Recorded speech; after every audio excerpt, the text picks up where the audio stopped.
নমস্কার বন্ধুরা, নলেজ কাল্টিভেটারে স্বাগত। আমি সুদীপ ঘোষ শুরু করছে যে ক্লাস যেখানে পড়ার সাথে হাসি ফ্রি। আজকে একটা গুরুত্বপূর্ণ বিষয় নিয়ে আলোচনা করব যা আমাদের সকলের জানা উচিত। আমরা জানি ভারত পাকিস্তানের মধ্যে যে যুদ্ধকালীন পরিস্থিতি তৈরি হয়েছিল সেখানে কিন্তু যুদ্ধ বিরতি ঘোষণা হয়েছে। সেখানে কিন্তু একটা বিতর্ক দেখা দিয়েছে। অনেকে বলছে এই যে ভারত যুদ্ধবিরতি ঘোষণা করেছে, অনেকে হয়তো সেটা মানতে পারছে না। তাই অনেকে 1971-এর ভারত পাকিস্তানের যুদ্ধে যে প্রধানমন্ত্রী ইন্দিরা গান্ধীর প্রসঙ্গ টেনে আনছে। আবার অনেকে তো 1965 সালে ভারত পাকিস্তান যুদ্ধে সেই প্রধানমন্ত্রী লাল বাহাদুর শাস্ত্রীর প্রসঙ্গ টেনে আনছে। আগের দিন আমি 1971-এর ভারত পাকিস্তান যুদ্ধে প্রধানমন্ত্রী ইন্দিরা গান্ধীর কৃতিত্ব নিয়ে একটি ভিডিও করেছিলাম। আপনারা অনেকে সেটিকে ভালোবেসেছেন।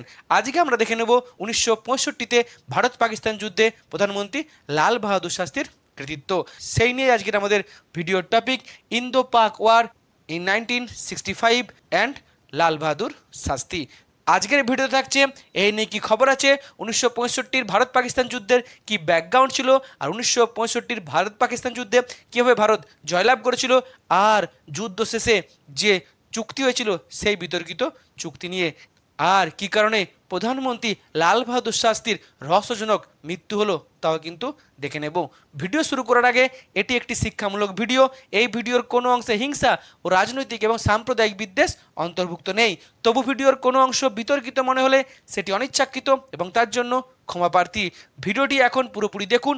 আর এই রকম কারেন্ট অ্যাফেয়ার্সের ভিডিও বাংলায় জানতে চ্যানেলটি সাবস্ক্রাইব করে পাশে থাকুন। এখন আজকের ভিডিও। আমরা জানি যে ভারত পাকিস্তানের মধ্যে যুদ্ধকালীন পরিস্থিতি তৈরি হয়েছিল, আর তারপরেই দুই দেশ যুদ্ধ বিরতিতে গেছে। কিন্তু এই দুই দেশের যুদ্ধ পরিস্থিতির মধ্যে যে আমেরিকার প্রেসিডেন্ট নাক গলিয়েছে সেটা কিন্তু অনেকে পছন্দ করছে না, আর অনেকেই সেই কারণেই সেই ইন্দিরা গান্ধীর 1971-এর প্রসঙ্গ টেনে আনছে। অন্যদিকে অনেকে আবার 1965 সালে ভারতবর্ষের প্রধানমন্ত্রী লাল বাহাদুর শাস্ত্রীর সেই সাহসিকতা প্রসঙ্গ টেনে আনছে, আর সেটাই কিন্তু আমরা আজকে আলোচনা করব। তো আজকে আমরা প্রথমে দেখে নেব 1965-র ভারত পাকিস্তান যুদ্ধের কি ব্যাকগ্রাউন্ড ছিল। আর ভারত স্বাধীনতার পর যে দেশভাগ হয়েছিল সেখানে কিন্তু যে সবথেকে বড় ল্যান্ড ডিসপুট ছিল সেটা হচ্ছে কাশ্মীরকে নিয়ে।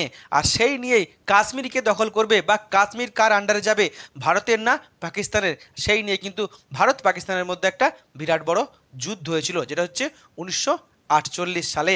আর তখনই কিন্তু ভারতবর্ষের কিছুটা অংশ কিন্তু দখল করে নিয়েছিল পাকিস্তান, যেটা হলো পাক অকুপাইড কাশ্মীর। আর যত দিন গেছে এই সমস্যা কিন্তু ততই বেড়েছে। আর সেই সময় পাকিস্তানের যিনি রাষ্ট্রপতি ছিলেন অর্থাৎ সেনাপ্রধান সিদ্ধান্ত নিয়েছিলেন যে তিনি ভারত আক্রমণ করবেন এবং ভারতবর্ষের অধীনে যে কাশ্মীরটা আছে সেই কাশ্মীরটাকে তিনি দখল করে নেবেন এবং কাশ্মীর সমস্যা সমাধান করে পুরো কাশ্মীর তিনি দখল করে নেবেন এবং পাকিস্তানের অন্তর্ভুক্ত করবেন। মনে রাখতে হবে তিনি যখন এই সিদ্ধান্ত গ্রহণ করেছিলেন তখন হচ্ছে সালটা 1965 সাল। অ্যান্ড কেন তিনি এটাই সিদ্ধান্ত গ্রহণ করলেন তার পেছনে ছিল কিন্তু অনেকগুলো কারণ। মেনলি তিনি এটা ভেবেছিলেন যে ভারত সরকার এখন দুর্বল আছে, ভারতের আর্মি এখন দুর্বল আছে, আর এটাই কিন্তু সঠিক সময় ভারতকে আক্রমণ করে এবং ভারত থেকে কাশ্মীরটা দখল করে নেওয়া। এখন তিনি কেন ভেবেছিলেন যে ভারত এখন দুর্বল সেটা এখন দেখে নেব। মেনলি 1962 সালে অর্থাৎ এই যুদ্ধের প্রায় 2-2.5 বছর আগে যে যুদ্ধ হয়েছিল যেটা হচ্ছে ভারত চীন যুদ্ধ, ইন্দো চীন যুদ্ধতে ভারত কিন্তু সেখানে হেরে গেছিল এবং ভারতের যে হেরে গেছিল তার ফলে চীন কিন্তু ভারতবর্ষের এই যে লাদাখের অক্সাই চীনকে দখল করে নিয়েছিল এবং ভারতবর্ষের আর্মির কিন্তু অনেক কনফিডেন্স লস হয়েছিল এবং ভারতবর্ষের এই যুদ্ধে হেরে বা যুদ্ধ করতে গিয়ে অনেক কিন্তু ক্ষতি হয়েছিল, সামরিক ক্ষতি হয়েছিল, অর্থনৈতিক ক্ষতি হয়েছিল। কারণ মাথায় রাখতে হবে, কারণ মনে রাখতে হবে সেই 1 দশকের মতো ভারত কিন্তু সদ্য স্বাধীনতা পেয়েছে, আর সেই অবস্থায় ভারত কিন্তু এই যুদ্ধ করেছে এবং ভারত কিন্তু যুদ্ধে হেরে গেছে। অর্থাৎ ইন্ডিয়ান আর্মির কিন্তু কোথাও না কোথাও মনোবল ভেঙে গেছিল বলে পাকিস্তান ভেবে নিয়েছিল। আর একটা কারণ আমরা জানি ভারত যখন স্বাধীনতা পায় অর্থাৎ দ্বিতীয় বিশ্বযুদ্ধের পরে গোটা বিশ্ব কিন্তু দুই ভাগে ভাগ হয়ে গেছিল, কিন্তু ভারত সরকার বা ভারতবর্ষের প্রধানমন্ত্রী জওহরলাল নেহরু কোনো দিকেই তিনি কিন্তু অগ্রসর হননি এবং তিনি জোট নিরপেক্ষ নীতি নিয়েছিলেন। তিনি যুদ্ধ চাইতেন না, তিনি সবসময় শান্তির কথা বলতেন। আর সেই সময় ভারতবর্ষের বন্ধু ছিল রাশিয়া, কারণ ভারত সমাজতান্ত্রিক দেশ, অন্যদিকে রাশিয়া ছিল যে কমিউনিস্ট বা সোভিয়েত রাশিয়া, যা সোশ্যালিস্ট রাশিয়া। অন্যদিকে বাকি যে বড় বড় দেশগুলি, সে আমেরিকা, ইংল্যান্ড, চীন, সবই কিন্তু এই পাকিস্তানকে সাপোর্ট করত। যেহেতু আমেরিকার সাথে রাশিয়ার শত্রুতা আছে আর রাশিয়া ভারতকে সাপোর্ট করছে, তাই আমেরিকা সরাসরি কিন্তু পাকিস্তানকে সাপোর্ট করে এবং পাকিস্তানকে সামরিক ক্ষেত্রে প্রচুর অস্ত্রশস্ত্র দেয়, যে মেনলি পাকিস্তানকে ট্যাঙ্ক দিয়েছিল, ফাইটার জেট দিয়েছিল আর যে আর্টিলারি গান দিয়েছিল। শুধু আমেরিকা নয়, এমনকি পাকিস্তানকে সাহায্য করেছিল চীন। আর সেই সময় কিন্তু পাকিস্তানের যিনি রাষ্ট্রপতি ছিলেন, তিনি ভেবেছিলেন যে আমাদের পেছনে আমেরিকা আছে, আমাদের পেছনে চীন আছে, আমাদের পেছনে ইংল্যান্ড আছে, আর শুধুমাত্র ভারতের পেছনে কে? রাশিয়া। অর্থাৎ আমরা কোথাও না কোথাও ভারতের থেকে শক্তিশালী। তাই তিনি মনে করেছিলেন এটাই সঠিক সময় ভারতকে আক্রমণ করার। আর তৃতীয় পয়েন্ট হচ্ছে, আর সেই সময় 1964 সালে প্রয়াত হয়েছিলেন ভারতবর্ষের প্রথম প্রধানমন্ত্রী জওহরলাল নেহরু। আর আমরা জানি যে জওহরলাল নেহরুর মতো নেতা কিন্তু সেই সময় ভারতের দ্বিতীয় কেউ ছিলেন না। আর সদ্য স্বাধীন হওয়া দেশ যা পরপর একটার পর একটা ধাক্কা খেয়েছে, সে দাঙ্গা খেয়েছে, সে দেশভাগ খেয়েছে, সদ্য স্বাধীনতা পেয়েছে, উপনিবেশিক হ্যাংওভার চলছে, দেশ জুড়ে দুর্ভিক্ষ, দেশ জুড়ে টাকা পয়সার সমস্যা। সেই সময় জওহরলাল নেহরু দেশে যেভাবে ভিত্তি স্থাপন করেছিলেন, সে সামরিক ক্ষেত্রে, কূটনৈতিক ক্ষেত্রে, অর্থনৈতিক ক্ষেত্রে, শিল্প, কৃষি, স্বাস্থ্য, বিজ্ঞান বিষয়ে, সেটা কিন্তু ভারতের জন্য একটা বিরাট বড় সাফল্য ছিল। সেই ভিত্তি যে স্থাপিত হয়েছিল, সেটাই কিন্তু এখন আমরা তার মিষ্টি ফল খাচ্ছি। সেই সফল প্রধানমন্ত্রীর হঠাৎ করে মৃত্যু হয়ে যায় এবং প্রধানমন্ত্রী আসনে বসেন কে? লাল বাহাদুর শাস্ত্রী। লাল বাহাদুর শাস্ত্রী খুবই ভদ্র মানুষ ছিলেন, খুব শান্ত প্রকৃতির তিনি মানুষ ছিলেন। আর সেইখানেই কিন্তু বিশ্বের বিভিন্ন দেশ কোথাও না কোথাও নেহরুর জায়গায় লাল বাহাদুর শাস্ত্রীকে পরিপূরক হিসাবে মেনে নিতে পারেনি।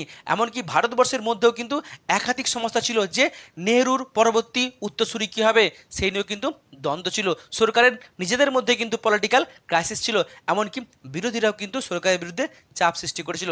সেখানে পাকিস্তানের রাষ্ট্রপতি কোথাও না কোথাও মনে করেছিলেন যে ভারতবর্ষের নেহরু আর নেই, আর যিনি বর্তমান প্রধানমন্ত্রী তিনি কোথাও না কোথাও নেহরুর সমতুল্য নয়, অর্থাৎ তিনি কোথাও না কোথাও দুর্বল। আর এই সময় উচিত ভারতকে আক্রমণ করা। কিন্তু মনে রাখতে হবে, লাল বাহাদুর শাস্ত্রী ভদ্র ছিলেন, শান্ত ছিলেন, তার কিন্তু বুদ্ধি বা ইন্টেলেকচুয়াল ক্ষমতা অনেক বেশি ছিল। আর চতুর্থ নাম্বার যে পয়েন্ট, সেই পয়েন্টটা হচ্ছে সেই সময় ভারত জুড়ে অর্থনৈতিক সমস্যা চলছে। সদ্য দেশ স্বাধীনতা পেয়েছে, দেশ জুড়ে খাবার নেই, টাকা পয়সা নেই, শিল্পে সেরকম উন্নতি নেই, সদ্য শিল্প স্থাপন হয়েছে, দুর্ভিক্ষ চলছে, আর তার সাথে সেখানে খরা হয়েছে, বন্যা হয়েছে, চীন যুদ্ধে ভারত হেরে গেছে। ওই সময় ভারত কিন্তু যুদ্ধ করার মতো পরিস্থিতি ছিল না বলে পাকিস্তান ভেবেছিল ভারত এখন দুর্বল, তাই পাকিস্তান কিন্তু ভারতকে আক্রমণ করার সিদ্ধান্ত নিয়েছিল। কিন্তু এই আক্রমণের ঠিক আগেই 1964 সালে আমাদের প্রধানমন্ত্রী লাল বাহাদুর শাস্ত্রী তিনি কিন্তু করাচিতে গেছিলেন, এই আইয়ুব খানের সাথে তিনি মিটিং করেছিলেন। তিনি বলেছিলেন দুই দেশের বন্ধুত্বের কথা, তিনি বলেছিলেন দুই দেশের উন্নতির কথা, কিন্তু কাশ্মীর ইস্যুতে যে কোনো মতে কম্প্রোমাইজ করা যাবে না, সেটা কিন্তু তিনি জানিয়ে দিয়েছিলেন। তাৎক্ষণিক লাল বাহাদুর শাস্ত্রীকে কথা দিলেও এই আইয়ুব খান কিন্তু সিদ্ধান্ত নিয়ে নিয়েছিলেন যে তিনি ভারত আক্রমণ করবে, এবং তাদের যে সেনাবাহিনীর প্রধান ছিলেন সেই জুলফিকার আলী ভুট্টো, সেই জুলফিকার আলী ভুট্টো কিন্তু তিনটে প্ল্যান অলরেডি করে নিয়েছিলেন। তারা প্রথম প্ল্যান ছিল কি, যে ভারতের কোনো একটা প্রদেশে, সেই প্রদেশে তারা ট্রায়াল অ্যাটাক করবে, দেখে নেবে ভারত কেমন রেসপন্স করে।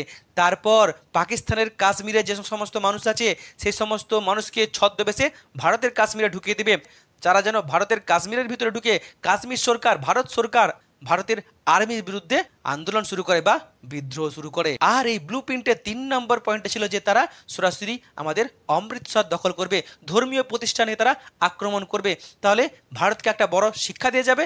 এমনকি খালিস্তানি ইস্যু কিন্তু ভারতের মধ্যে জ্বলে উঠবে, অর্থাৎ ভারতকে অভ্যন্তরীণ ক্ষেত্রে, ধর্মীয় ক্ষেত্রে এবং বিভিন্ন ক্ষেত্রে একবারে জর্জরিত করার প্ল্যান ঠিক করেছিল এই পাকিস্তান সরকার।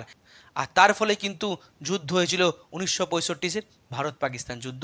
এখন 1965 ভারত পাকিস্তান যুদ্ধে কি হলো, মেনলি পাকিস্তান তাদের আগের থেকে ঠিক করে দেওয়া যে ব্লু প্রিন্ট ছিল, সেই ব্লু প্রিন্ট অনুযায়ী প্রথমে তারা শুরু করে অপারেশন ডেজার্ট হক, এবং আমাদের গুজরাটের যে কচ্ছ আছে, সেই গুজরাটের কচ্ছের একটি যে ডিসপুট এরিয়া, সেই ডিসপুট এরিয়াতে তারা আক্রমণ করে। এখানে কিন্তু দুই দেশের মধ্যে ছিল। আর সেই কারণেই এখানে কিন্তু প্রথম পাকিস্তান আক্রমণ চালায় এবং পাকিস্তান গোপনে ভারতবর্ষের অনেকটা ল্যান্ড কিন্তু দখল করে নেয় এবং ভারতবর্ষের সেনাবাহিনীর যে আউটপোস্ট আছে সেই পোস্টে তারা আক্রমণ চালায় এবং পোস্টকে ক্যাপচার করে নেয়। ভারতীয় আর্মিরা যখন বুঝতে পারে তারা কিন্তু রেসপন্স করে এবং দুই দেশের মধ্যে সাময়িক একটা যুদ্ধ লেগে যায়। ভারতীয় আর্মিরা তাদের যে হারিয়ে যাওয়া ল্যান্ড আবার নতুন করে উদ্ধার করে। কিন্তু এই পরিস্থিতি বেশি দিন আগিয়ে যায়নি, সামনে আগিয়ে আসে কে ইংল্যান্ড, এবং ইংল্যান্ড এই দুই দেশের মধ্যে এই যে গুজরাটের যে কচ্ছের যে ডিসপুট এরিয়া ছিল সেই ডিসপুট এরিয়াকে সমাধান করার জন্য একটা এগ্রিমেন্ট করে। নেক্সট পাকিস্তান 1965 সালের আগস্ট মাসে তারা শুরু করে অপারেশন যে জিব্রাল্টার। এই অপারেশন জিব্রাল্টারতে তারা কি করে যে পাকিস্তান সরকার বা পাকিস্তানি আর্মি তাদের প্রদেশের যে কাশ্মীর আছে সেই কাশ্মীরের মানুষকে তারা ভারতীয় কাশ্মীরের পোশাকের ছদ্মবেশে কাশ্মীরের মধ্যে ঢুকে দেয়। এক্সপার্টরা বলে যে এইভাবে প্রায় 30,000 পাকিস্তানি ছদ্মবেশে ভারতের মধ্যে ঢুকে গেছিল এবং তারা লোকাল কাশ্মীরি মানুষকে প্রভাবিত করে তারা কিন্তু একটা বৃহত্তর বিদ্রোহ গড়ে তুলেছিল ভারত সরকারের বিরুদ্ধে, কাশ্মীর সরকারের বিরুদ্ধে এবং ভারতীয় আর্মির বিরুদ্ধে, যাতে কাশ্মীরের সাথে ভারতবর্ষের যে সাপ্লাই চেন বন্ধ হয়ে যায়। এবং একটি রেডিও বার্তায় পাকিস্তানের লিডাররা সরাসরি এই কাশ্মীরে বিদ্রোহের কথা প্রচার করেছিল এবং এই বিদ্রোহীরা কাশ্মীরে থাকা ভারত সরকারের একাধিক ব্রিজ, একাধিক রাস্তা দখল করে নিয়েছিল এবং আর্মির বিরুদ্ধে সরাসরি যুদ্ধে নেমেছিল বা অ্যাটাক করেছিল। আর এটা যখন অনেকটা এগিয়ে গেছে ওই 1965 সালের সেপ্টেম্বর মাসে পাকিস্তান তখন সরাসরি ভারতবর্ষের বর্ডার এরিয়াতে ফায়ারিং শুরু করে, ভারতীয় আর্মির উপরে তারা অ্যাটাক শুরু করে। আর এটা যখন জানতে পারে ভারতবর্ষের নেতারা তারা কিন্তু হতচকিত হয়ে যায় এবং এই খবর জানার পরেই ভারতবর্ষের প্রধানমন্ত্রী লাল বাহাদুর শাস্ত্রী, সেই লাল বাহাদুর শাস্ত্রী ভারতবর্ষের সেনা প্রধান জেনারেল চৌধুরীকে যুদ্ধের জন্য রেডি হতে বলে এবং পাকিস্তানকে তার ভাষায় রেসপন্স করার তিনি নির্দেশ দেন। এবং ভারতীয় আর্মিরা প্রথমে শুরু করে কে কাশ্মীরের মধ্যে যে ছদ্মবেশী পাকিস্তানিরা ঢুকে আছে তাদেরকে একটা একটা করে ধরে তাদেরকে হত্যা করে। সেই সময় কিন্তু পাকিস্তান ভারতবর্ষের যে কাশ্মীরের কারগিলে তারা সরাসরি ফায়ারিং শুরু করে। আর তখনই ইউএনের সিকিউরিটি কাউন্সিলের যিনি সেক্রেটারি জেনারেল ছিলেন তিনি ভারত সফরে এসেছিলেন, তিনি শ্রীনগরে ছিলেন। আর জেনারেল চৌধুরী তাকে নিয়ে এসে গোটা বিষয়টি দেখান এবং তাকে বোঝাতে সম্মত হন যে পাকিস্তান ভারতকে আক্রমণ করেছে, ভারতবর্ষ অনেকটা জায়গা দখল করে নিয়েছে। তার ফলেই ভারত কিন্তু ইউএনও থেকে একটা সাপোর্ট পায়। এখন ভারত সরকার সিদ্ধান্ত নেয় যে পাকিস্তান যে সমস্ত জায়গাগুলি দখল করেছে এমনকি পাকিস্তানের অভ্যন্তরীণে ভারত সরকার এয়ার স্ট্রাইক করবে। আর সেই মতো ভারত সেনার বায়ুসেনা তারা কিন্তু এয়ার স্ট্রাইক শুরু করে এবং পাকিস্তান যে সমস্ত ক্যাম্পগুলিকে ক্যাপচার করেছিল সেই ক্যাপচারগুলিকে ধূলিসাৎ করে দেয়, পাকিস্তানের যে সেনাদের যে আউটপোস্ট ছিল সেগুলোকে ধ্বংস করে দেয়। এমনকি পাকিস্তানের সব থেকে যেটা বড় শক্তি ছিল সেটা হচ্ছে ট্যাঙ্ক, যে ট্যাঙ্ক দিয়েছিল এই আমেরিকা, সেই ট্যাঙ্কগুলিকেও একের পর এক উড়িয়ে দেয় ভারতবর্ষের বায়ুসেনা। এমনকি পাকিস্তানের ট্রেনে করে যে সমস্ত যুদ্ধ অস্ত্র এসেছিল সেই ট্রেনগুলিকেও কিন্তু উড়িয়ে দেয় ভারতের এই বায়ুসেনা। এমনকি পাকিস্তানের বর্ডার এরিয়াতে থাকা যে কিছু কিছু যে এয়ারবেস আছে সেই এয়ারবেসগুলো ধ্বংস করে দেয় ভারতবর্ষের বায়ুসেনা। আর এই সময় ভারতবর্ষের প্রধানমন্ত্রী লাল বাহাদুর শাস্ত্রী আর্মিকে নির্দেশ দেয় যে আর্মি যেন এলওসি ক্রস করে পাকিস্তানের অভ্যন্তরে ঢুকে গিয়ে পাকিস্তানকে দখল করে নেয়। আর তার কথা মতোই ভারতবর্ষের আর্মি তারা কিন্তু এলওসি ক্রস করে একের পর এক পাকিস্তানি সেনা পোস্টকে তারা ধূলিসাৎ করে দেয় এবং পাকিস্তানের অভ্যন্তরীণে ঢুকে যায়। আর সেই সময় ছিল ভারতবর্ষের এই জাট রেজিমেন্ট, তারা কিন্তু একের পর এক পাকিস্তানের আর্মিদেরকে তারা ধূলিসাৎ করে দিয়েছিল। আর সেই সময় পাকিস্তানের সবথেকে বড় শক্তি ছিল কিন্তু এই ট্যাঙ্ক, আর সেই ট্যাঙ্কে একের পর এক ধ্বংস করেছিল ভারতবর্ষের বীর সেনা আব্দুল হামিদ। এই হামিদ একের পর এক পাকিস্তানি ট্যাঙ্কে তাদের যে আর্টিলারি গান, জিপে থাকা আর্টিলারি গান দিয়ে উড়িয়ে দেয় এবং এটাই ছিল দ্বিতীয় বিশ্বযুদ্ধের পরে সব থেকে বেশি ট্যাঙ্ক ধ্বংস করার এই যুদ্ধ। এবং ভারতীয় আর্মি একের পর এক কিন্তু জায়গা দখল করে নেয় এবং একই রাতের মধ্যে তারা কিন্তু চলে যায় পাকিস্তানের সিয়ালকোট পেরিয়ে পাকিস্তানের লাহোরে তারা দখল করে নেয়। লাহোরের একটি থানাকে পর্যন্ত ভারতীয় আর্মিরা দখল করে নিয়েছিল। আর পাকিস্তান ব্যাকফুটে চলে গেছিল, পাকিস্তানের বিপুল পরিমাণ জায়গা ভারত দখল করে নিয়েছিল এবং ভারতীয় আর্মি পাকিস্তানের সবথেকে গুরুত্বপূর্ণ যে হাজি পীর পাস সেই হাজি পীর পাসকে দখল করে নিয়েছিল। আর পাকিস্তান সেখানে হেরে গেছিল, পাকিস্তানের বাপের বিয়ে দিয়ে দিয়েছিল ভারতের এই বীর আর্মিরা। এখন তারপরে কিন্তু যুদ্ধবিরতি স্বাক্ষরিত হয়। যখন এই দুই দেশের মধ্যে যুদ্ধ চলছে এবং ভারত কিন্তু পুরো কন্ট্রোল নিয়ে নিয়েছে এবং ভারত পাকিস্তানের বিপুল পরিমাণে জায়গা দখল করে নিয়েছে তখন কিন্তু ইউএনও আগিয়ে আসে এবং ইউএনও একটা চুক্তি করে এবং চুক্তি দ্বারা কিন্তু যুদ্ধবিরতি স্বাক্ষরিত হয়। এরপরে কিন্তু দুটো বড় বড় দেশ আগিয়ে আসে এই দুই দেশের শান্তি ফেরানোর জন্য। একটা হচ্ছে আমেরিকা পাকিস্তানের থেকে, আর রাশিয়া ভারতের থেকে। এবং দুই দেশের মধ্যে এই চুক্তি করার জন্য সেই তাসখন্ড চুক্তি স্বাক্ষরিত হয় এবং ভারতবর্ষের প্রধানমন্ত্রী লাল বাহাদুর শাস্ত্রী তিনি রাশিয়ার অধীনে থাকা সেই তাসখণ্ডে গিয়েছিলেন এবং যুদ্ধবিরতি বা শান্তি চুক্তি হয়েছিল। কিন্তু মনে রাখতে হবে ভারতবর্ষের প্রধানমন্ত্রী কোথাও না কোথাও তিনি রাজি ছিলেন না এই চুক্তি করার, কারণ ভারত কিন্তু অনেকটা জায়গা দখল করে নিয়েছিল পাকিস্তানের। অন্যদিকে ভারতবর্ষের প্রচুর আর্মি কিন্তু দেশের জন্য শহীদ হয়েছিল, কিন্তু তিনি বাধ্য হয়েছিলেন এই চুক্তি স্বাক্ষরিত করতে, কারণ এই চুক্তি করানোর একটা উদ্যোগ নিয়েছিল হচ্ছে রাশিয়া। রাশিয়া ভারতবর্ষের বন্ধু, তাই ভারতবর্ষের প্রধানমন্ত্রী আগামীর কথা ভেবে তিনি কিন্তু রাশিয়ার বিরুদ্ধে যেতে পারেননি, তাই তাকে চুক্তি স্বাক্ষরিত করতে হয় এবং ভারতীয় সেনা পাকিস্তান ছেড়ে ফিরে আসে এবং পাকিস্তান তাদের জায়গা পুনরুদ্ধার করে। এবং ভারতবর্ষের প্রধানমন্ত্রী নিজে খুশি ছিলেন না, নিজে রাজি ছিলেন না এই চুক্তি করার জন্য, এবং তিনি জানতেন তিনি যখন দেশে ফিরবেন তাকে কিন্তু একাধিক প্রতিবাদ বা তার বিতর্কের মুখোমুখি হতে হবে।